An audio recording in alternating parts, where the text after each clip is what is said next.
Good morning, all of you. We hope you all are fine at home. Standard 10th, subject English, poem, The Ball Poem, written by John Berryman.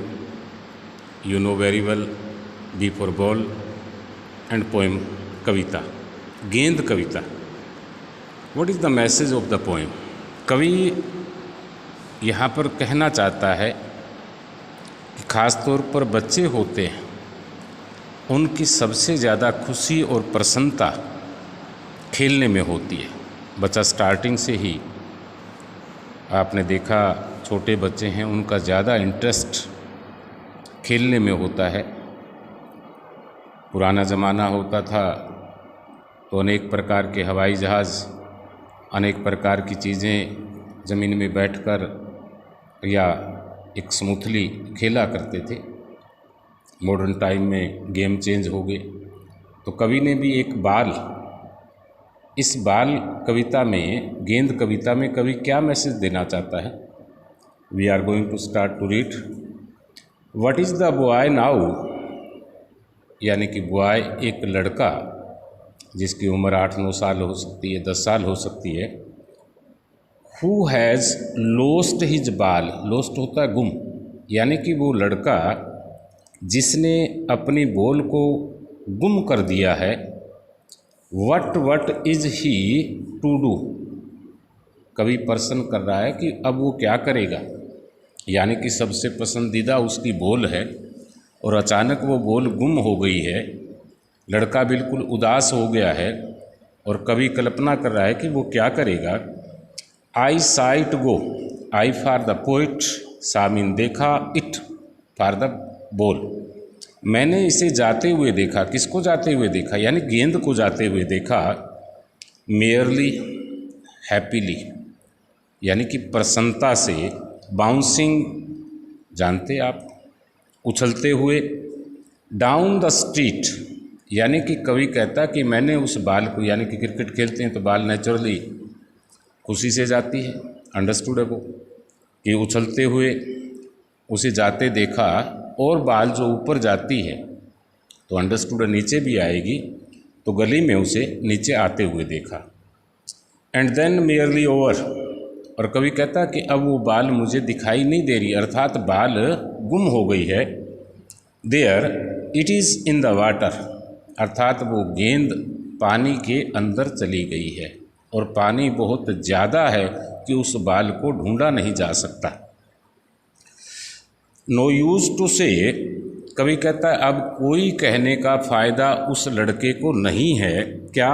Oh there are other बाल्स, यहाँ दूसरी गेंदें भी हैं, अर्थात आप दूसरी बाल ले सकते हो, कल घर से और ला सकते हो. लेकिन कवि का कहने का तात्पर्य उस वक्त उस लड़के की दशा, जब कंडीशंस हैं, जो थिंकिंग्स हैं, वो सिर्फ और सिर्फ इस बाल पर है, क्योंकि ये बाल उसकी पसंदीदा है. बहुत समय से इस बाल को उसने संभाल कर रखा था. उसके दोस्त तो खेलने आते थे, उसको बुला के लेके जाते थे. An ultimate shaking grief fixes the boy, an ultimate, अंतिम, शेकिंग ग्रीफ, कष्ट, फिक्सिस द बॉय, उस लड़के के चेहरे पर एक बहुत उदासी और अंतिम दुख, यानी कि उसने सोचा कि ये संसार खत्म हो गया, उसके लिए कल को खेलेगा कैसे, इस सोच के साथ वो बहुत उदास हो गया. एज ही स्टैंड्स रिग्ड, वो बिल्कुल सिथर खड़ा है. ट्रेम्बलिंग, कांप रहा है. स्टेरिंग डाउन, ये स्टेरिंग शब्द, स्टार्ट अलग चीज़ होता है, स्टेरिंग, और टकटकी लगाकर डाउन में नीचे देख रहा है जहाँ पर उसकी बॉल चली गई. All his young days into the harbour, harbour, harbour का मतलब बंदरगाह, पोर्ट. इसका मतलब वो लड़का समुद्र के किनारे खेल रहा है और समुद्र के अंदर जो चीज़ गई वो कभी वापस नहीं आती, आप जानते हैं. यानी कि पानी इतना है समुद्र में तो कुछ हवाई जहाज़ और समुद्री जहाज़ चले जाते, वो भी नहीं मिलते.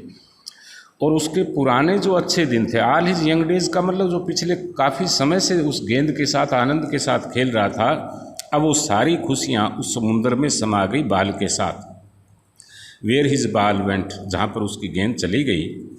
I would not intrude on him, intrude होता है दखल देना, अभी वो लड़का बिल्कुल उदास, आँखों में आंसू, बिल्कुल सितर, और उसकी नज़रें उस गेंद पे हैं जहाँ पर वो पानी में चली गई। कवि कहता है कि मैं अब बिल्कुल ही दखल नहीं दूंगा, अर्थात लड़के को जाकर नहीं पूछूंगा कि वो इतना उदास क्यों, क्योंकि मैंने उसकी बाल को गुम होते हुए देखा है। और कवि का ये लाइन बोलने का तात्पर्य कि यदि कवि उसके पास जाएगा तो वो बेटा अवश्य कहेगा कि अंकल जी आप कितने अच्छे हैं, मेरी बोल को लेके आओ। और कवि को पता है समुद्र में गई हुई चीज़ वापस नहीं आती। ए डाइम, डाइम का मतलब पैसा, और यदि उसे 1 रुपये 2 रुपये 5 रुपये उस बोल को देंगे तो भी वो लड़का नहीं लेगा। अनोदर बाल या दूसरी बाल इज वर्थलेस नाउ, इस समय, यानी कि अचानक उस बाल गुम होते समय यदि पैसा या दूसरी बाल दें तो वो लड़का बिल्कुल नहीं लेगा, क्योंकि लड़के को वही पसंदीदा बाल चाहिए। हो सकता है कि उस बाल से, उस बैट से बहुत ज़्यादा रन बनाता हो, हर मैच जीतता हो। Now he senses first responsibility, कवि कहता है कि 10-15 मिनट के बाद देखा कि लड़का थोड़ा सा होश में आया। इसका मतलब रिस्पॉन्सिबिलिटी होता है यानी कि जिम्मेवारी, सेंसेज सीखता है। और इस बाल गुम होने के बाद में वो बच्चा यानी कि वो लड़का एक जिम्मेवारी को सीखता है। जिम्मेवारी का मतलब कि ये बोल अब वापस नहीं आएगी। अब वो थोड़ा बहुत उसे ज्ञान हो गया कि एक बार चीज़ जो समुद्र में चलेगी वो वापस नहीं आएगी। रोने से, उदास होने से, परेशान होने से अब कोई फ़ायदा नहीं है। सो आपने वर्ड मीनिंग करने हैं, 2 और 3 स्टेंजाज होंगे, इनके आपने क्वेश्चन आंसर करने हैं। पोएम को कम से कम 2 या 3 बार रीड करना है, एंड रेस्ट ऑफ मैसेज हम कल रीड करेंगे, तब इस पोएम का पूरा क्लियर करेंगे। Thank you, have a nice day all of you.